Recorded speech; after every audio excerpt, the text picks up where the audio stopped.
পচা গরমে ঠাড়া পড়া রোদ্দুরে, ঠিক আছে, এই যারা ছাতার নিচে পচা বসে আছে তারা তো গরমে ভালোই আছে, গড়বড় কিন্তু বিশ্বাস হজমে করেন ভাই, রাতে এই যে যারা দিনে দেখেন যে ঘেমে পানিতে ঘেমে ভিজতেও আছে না, মরেছি। খালি পানি দেখতে আছে, যদিও রোদ্দুরটা আজকে ওরকম গায়ে লাগে না। এখনো ও আবার আমি মনে এসে হচ্ছিলাম এই ঠাড়া পড়া রোদ্দুরে এই দৈর্ঘ্যে গেলে মনে হয় লোকজন কম হইবে। যে ঘেমে ওরে ঘেমে বাউ দেহ দিক মরেছি। কাম সারছে, এই চোরায় চোরায় পচা সব খাড়ের উপরে গরমে বইয়া রইছে।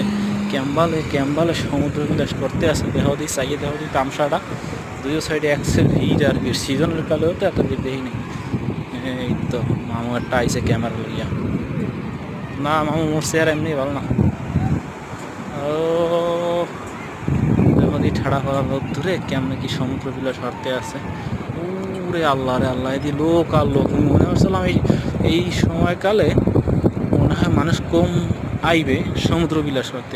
একসের মানু আর মানু, উপরে দূরে পিঁপড়ার মতো দেখা যায়, উপরে মানু আর মানু, হাজার হাজার মানু, লাখ লাখ মানু। দেখেন কি অবস্থা, আর কি করতে আছে।